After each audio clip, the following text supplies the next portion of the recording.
ਅਗਲੀ ਖਬਰ ਵੱਲ ਚੱਲੀਏ ਤੇ ਸੈਨ ਫਰਾਂਸਿਸਕੋ ਦੇ ਵਿੱਚ ਹੁਣ ਆਪਾਂ ਜੇ ਸਟਾਕ ਮਾਰਕੀਟ ਦੀ ਵੀ ਗੱਲ ਕਰਦੇ ਜਾਈਏ ਤੇ ਓਵਰਆਲ ਸਟਾਕ ਮਾਰਕੀਟ ਦੀ ਵੀ ਅੱਜ ਆਪਾਂ ਗੱਲ ਕਰਦੇ ਹਾਂ ਵੀ ਸਟਾਕ ਮਾਰਕੀਟ ਕਾਫੀ ਡਾਊਨ ਗਈ ਆ, ਪਰ ਉਹ ਤੋਂ ਪਹਿਲਾਂ ਜੌਬਸ ਜੋ ਆ, ਈਵਨ ਦੋ ਆਪਾਂ ਸਾਰੇ ਸੋਚਦੇ ਹਾਂ ਵੀ ਇੱਥੇ ਤਾਂ ਬਹੁਤ ਜੌਬਾਂ ਹੈਗੀਆਂ, ਬਹੁਤ ਨੌਕਰੀਆਂ ਹੈਗੀਆਂ, ਅਪਲਾਈ ਕਰ ਸਕਦੇ ਆ, ਪਰ ਹੁਣ ਵੱਡੀਆਂ ਟੈਕ ਕੰਪਨੀਆਂ ਨੇ ਲੋਕਾਂ ਨੂੰ ਲੇ ਆਫ ਕਰਨਾ ਸ਼ੁਰੂ ਕਰ ਦਿੱਤਾ ਆ।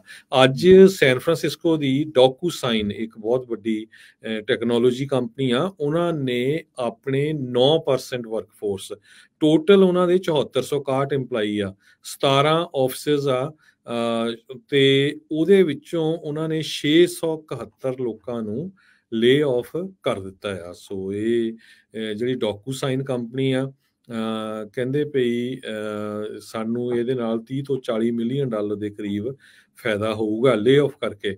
ਸੋ ਡੋਕੂਸਾਈਨ ਬੜੀ ਵੱਡੀ ਕੰਪਨੀ ਆ, ਇਹਨਾਂ ਦੇ offices Seattle, London, Israel, Tokyo ਦੇ ਵਿੱਚ ਹੈਗਾ ਆ, ਸੈਨ ਫਰਾਂਸਿਸਕੋ ਦੇ ਵਿੱਚ ਇਹਨਾਂ ਦਾ ਮੇਨ ਆਫਿਸ ਸੀ।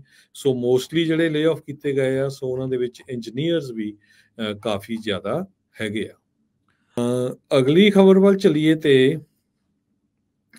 ਸੈਨ ਫਰਾਂਸਿਸਕੋ ਦੇ ਵਿੱਚ ਹੁਣ ਆਪਾਂ ਜੇ ਸਟਾਕ ਮਾਰਕੀਟ ਦੀ ਵੀ ਗੱਲ ਕਰਦੇ ਜਾਈਏ ਤੇ ਓਵਰਆਲ ਸਟਾਕ ਮਾਰਕੀਟ ਦੀ ਵੀ ਅੱਜ ਆਪਾਂ ਗੱਲ ਕਰਦੇ ਹਾਂ ਵੀ ਸਟਾਕ ਮਾਰਕੀਟ ਕਾਫੀ ਡਾਊਨ ਗਈ ਆ, ਪਰ ਉਹ ਤੋਂ ਪਹਿਲਾਂ ਜੌਬਸ ਜੋ ਆ, ਈਵਨ ਦੋ ਆਪਾਂ ਸਾਰੇ ਸੋਚਦੇ ਹਾਂ ਵੀ ਇੱਥੇ ਤਾਂ ਬਹੁਤ ਜੌਬਾਂ ਹੈਗੀਆਂ, ਬਹੁਤ ਨੌਕਰੀਆਂ ਹੈਗੀਆਂ, ਅਪਲਾਈ ਕਰ ਸਕਦੇ ਆ, ਪਰ ਹੁਣ ਵੱਡੀਆਂ ਟੈਕ ਕੰਪਨੀਆਂ ਨੇ ਲੋਕਾਂ ਨੂੰ ਲੇ ਆਫ ਕਰਨਾ ਸ਼ੁਰੂ ਕਰ ਦਿੱਤਾ ਆ।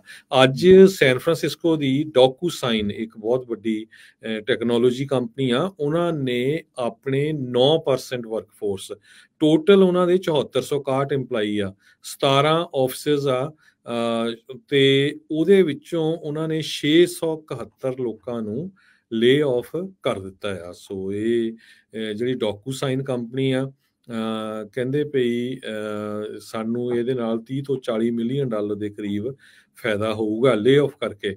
ਸੋ ਡੋਕੂਸਾਈਨ ਬੜੀ ਵੱਡੀ ਕੰਪਨੀ ਆ, ਇਹਨਾਂ ਦੇ offices Seattle, London, Israel, Tokyo ਦੇ ਵਿੱਚ ਹੈਗਾ ਆ, ਸੈਨ ਫਰਾਂਸਿਸਕੋ ਦੇ ਵਿੱਚ ਇਹਨਾਂ ਦਾ ਮੇਨ ਆਫਿਸ ਸੀ।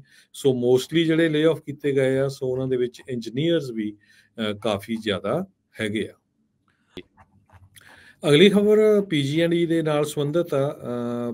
ਰਹਿ ਚੁੱਕੇ PG&E gas and electric company ਦੇ ਐਗਜ਼ੀਕਿਊਟਿਵਸ ਨੇ ਅੱਜ ਸੈਟਲਮੈਂਟ ਕਰ ਲਿਆ ਕੈਲੀਫੋਰਨੀਆ ਵਾਈਲਡ ਫਾਇਰ ਦੇ ਸੰਬੰਧ ਦੇ ਵਿੱਚ 117 ਮਿਲੀਅਨ ਡਾਲਰ ਦੇ ਕਰੀਬ। ਕਹਿੰਦੇ ਵੀ ਜੋ ਸਭ ਤੋਂ ਵੱਡੀਆਂ ਅੱਗਾਂ ਲੱਗੀਆਂ ਸੀਆਂ ਕੈਲੀਫੋਰਨੀਆ 'ਚ 2017 ਦੇ ਵਿੱਚ ਨਾਰਥਵੇ ਫਾਇਰ ਤੇ 2018 'ਚ ਕੈਂਪ ਫਾਇਰ, ਤੇ ਡਾਇਰੈਕਟਲੀ PG&E ਇਹਦੇ ਵਿੱਚ ਇਨਵੋਲਵ ਸੀਗੀ। ਸੋ ਇਹਨਾਂ ਦੇ ਉੱਤੇ ਲਾਸੂਟ ਫਾਈਲ ਕੀਤਾ ਗਿਆ ਸੀ। ਇਹ ਜੋ ਅੱਗਾਂ ਲੱਗੀਆਂ ਸੀਆਂ 2017 ਦੇ ਵਿੱਚ ਕੈਲੀਫੋਰਨੀਆ ਦੀ wine County including Sonoma, Napa, ਹੰਬਲਡ, ਵਿਊਟ ਤੇ ਮੈਂਡੋਸਿਨੋ, ਇੱਥੇ ਸਾਰਿਆਂ ਦੇ ਬਹੁਤ ਨੁਕਸਾਨ ਹੋਇਆ ਸੀ ਮਾਲੀ, ਤੇ 19 ਜਾਣਿਆਂ ਦੀਆਂ ਮੌਤਾਂ ਹੋਈਆਂ ਸੀ।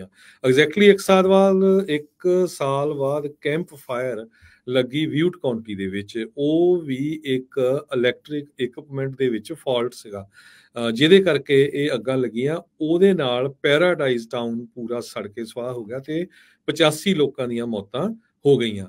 PG&E ਨੇ ਸਨ 2019 ਦੇ ਵਿੱਚ ਬੈਂਕਰਪਸੀ ਫਾਈਲ ਕਰ ਦਿੱਤੀ ਸੀ।